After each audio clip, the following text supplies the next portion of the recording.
Station presented by Seven Summit Snacks. I'm Jason Bahamundi, and I'm being joined by my co-host and founder of Community Trail Running, Adam Lee.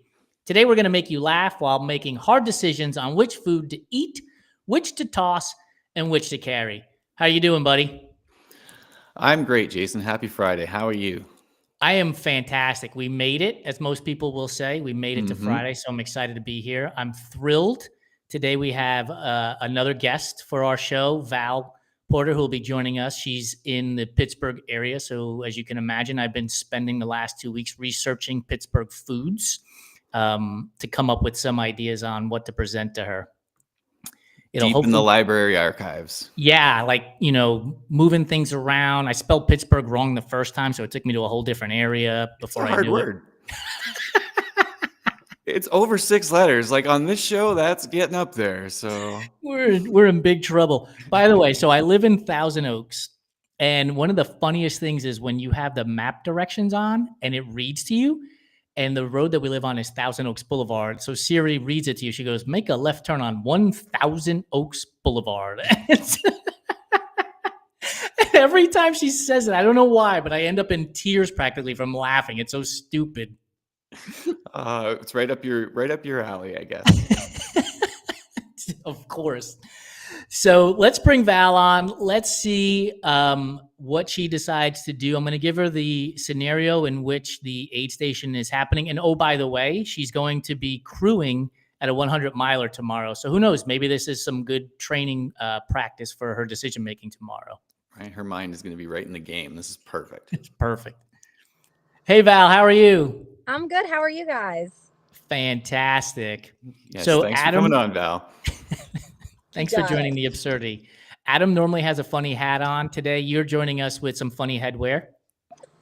It's almost St. Patty's. We're just trying to be festive. Are you going to keep that on for the next 3 days? I think so, yeah. If you're not crewing and pacing and looking like a goofball at a 100 miler, what are you doing? You're doing it wrong.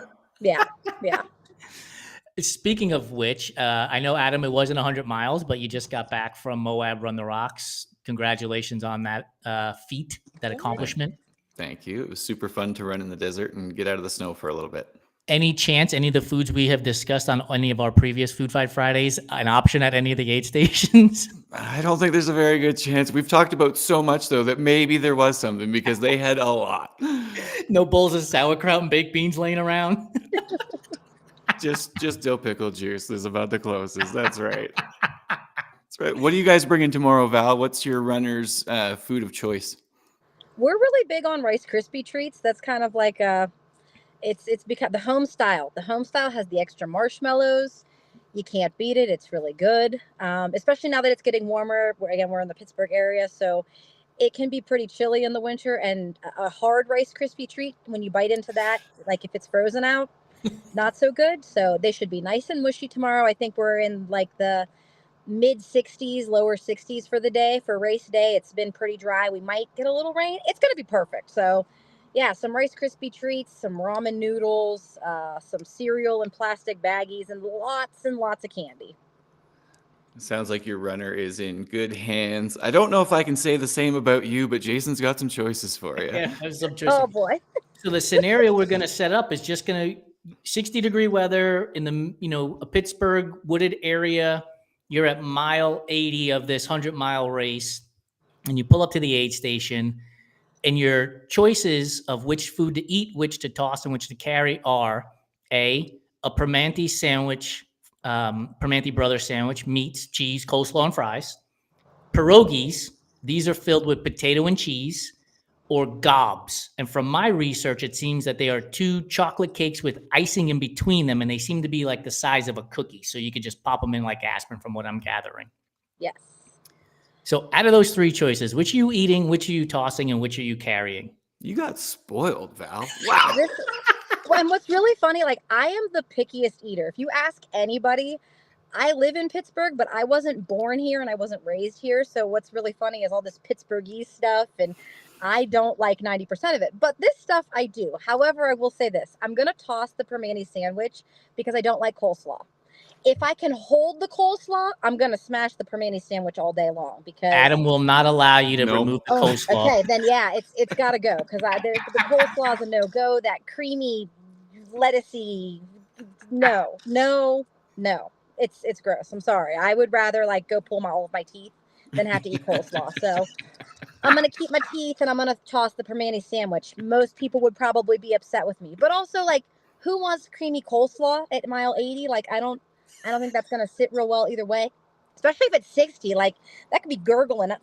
No, I'm good. I'm good. I'm gonna smash the pierogies, which there will be pierogies at this race tomorrow. There are pierogies at all of our races, and it's a staple. Like, you can't do any better than that, because they can even sit there for a while and get cold, and they're still good cold. But Mhm. Yeah. if they're sitting there in the pan, give them to me. That's when I did my 50K in October. We smashed some pierogies at every aid station we could. And I'm going to take the gob with me. I'm going to hope that it doesn't squeeze out, because those can get kind of messy. But the gob's going to come with me, and we're going to nibble on that as we pitter patter around. Fantastic. Right? Kind of nailed it, I I think. gotta say this though. Like, you said you're a picky eater, but if I recall correctly, during the Easter show, you said you would eat the Cadbury cream egg. I'm like, come on. I love Cadbury cream. I mean, it's 99% sugar. Maybe Sugar. that's why. You know, it's just the sugar. Yeah.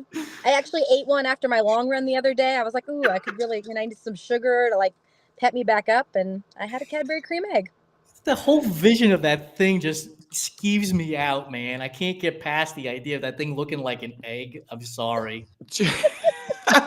Okay, now I know if Jason and I are running one-on-one, what I'm going to be showing off to him. And you know, Whip the eggs at it. Well, you gotta Yeah. kind of like put it in your hand and make it warm first, because then it gets mushy and melty. oh, Yeah, it'll splatter a little bit. Terrible.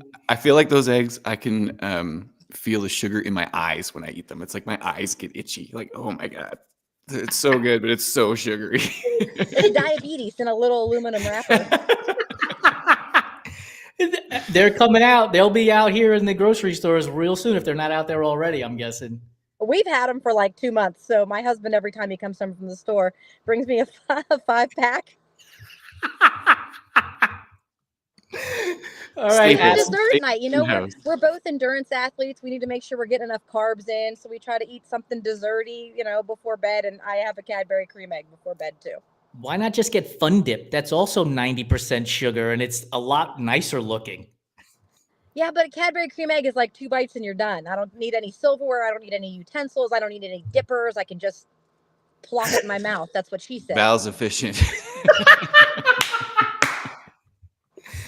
Plop it on in my mouth. Yeah, the idea, like when we were kids, they sold Fun Dip, which is just pure sugar, right? And they're like, here, go ahead, kid. And then the parents would be like, why are you running around like a crazed animal? I don't know, Mom. You just gave me, 7 pounds of sugar.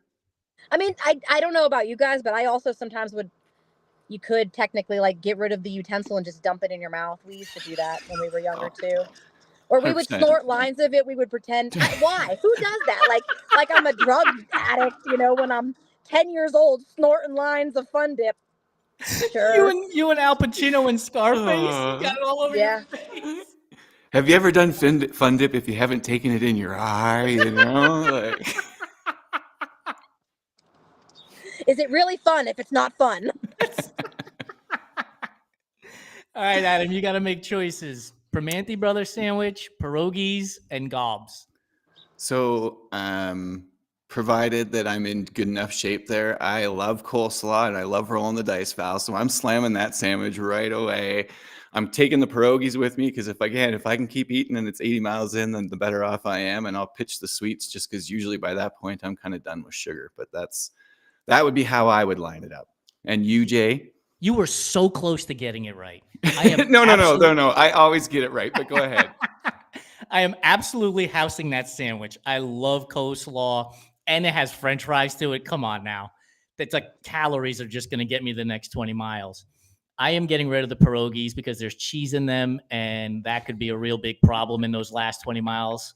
And then I am taking the gobs with me because when I looked at them, they reminded me of Little Debbie oatmeal cream pie sandwiches. And we just bought a box last night, and so maybe it's recency bias, but you know what? I'm taking the gobs with me, and I'm just going to snack on them for the next 20 miles. And that's the right answer, folks. No, your I will choices were tell so you- poor that you knocked Val's lights out. Sorry, Val. No, I will tell you too, a lot of the pierogies just come with potatoes in them. Like a lot of them don't really have cheese. It's just potato filling. Yeah, but you didn't And listen to the that's, rules. I know, I'm The just saying. announcement was potatoes and In real Pittsburgh, area, and I'm at work right now, and it's a fish fry. So we have pierogies, and they just have potatoes in them. I'm just saying. I'm just saying. But what makes your permane sandwich better is it's always on like a really good fresh Italian bread. So it's just soft. It like melts in your mouth, and it's fresh cut fries, and Oh, I'm drooling over here. Yeah, Literally it's worth drooling. it's worth a trip. Pittsburgh's not a bad place to visit. We've We'll got make- some fun races. We'll put it on the Run Try Bike itinerary of places to visit here real soon. We're going to be traveling the globe anyway. All this sponsorship money that's coming raining down from the heavens. Right? Could rename the ballpark Run Try Bike Ballpark, you know, it'd be great. Why not? Why not? I feel like I know a guy who knows a guy. We'll figure it out. Yes. And if you're snorting Fun Dip, then you definitely know a guy that knows a guy. Yes. Got it. Val, thank you so much for joining us. Appreciate it. Good luck to you and your athlete racing 100 miles tomorrow. Thank you so much, guys. I appreciate it. Bye. Thanks, Val. Bye-bye. All right, dude. So I want to make sure we leave the audience with what you are up to with the Trail Running Film Fest, because it is an amazing thing. Documentaries, series of runners doing all kinds of stuff. And you've been posting on the community trail running pages and your Substack, but let the people know where they can come see it, where you'll be hosting, where you'll be greeting them at the front door. Yeah, they can check out communitytrailrunning.com. We have everything on there under the Trail Running Film Festival tab. Of course, you can go to trailfilmfest.com as well. If you aren't in Vancouver, Edmonton, Calgary, Crow's Nest Pass, Jasper, Canmore, then yeah, check out that website and you can find out if it's in your town. And if it's not, then host the damn thing because it's a lot of fun. But if you're in one of those 6 cities, we're going to hang out. We're starting in a month in Vancouver, Thursday, April 3rd. And then from there, we take about a month off and we'll start lighting up Alberta. So it's getting exciting. And one last shout out to Janine, your partner, who helps you through all of this stuff. I know she's been a big part of getting your shows ready and everything else. So big shout out to Janine, who's up there. And is she in Vancouver? She is in Vancouver. And yeah, she keeps the ship on the water upright. Because if anybody's watched this show, they know it's rocking here. And lastly, for Run Try Bike, we have recently announced that rtbawards.com is now live. So if you are a race director or an event organizer and you're looking for wooden awards and podium awards and medals, let us know. rtbawards.com. Adam, thank you so much for joining me again, man. Food Fight Friday at the Aid Station presented by Seven Summit Snacks does not happen without your contribution. And it doesn't happen without Seven Summit Snacks. So thank them big time too. And Jason, as always, it's such a pleasure to see you and hang out. And thank you for including me.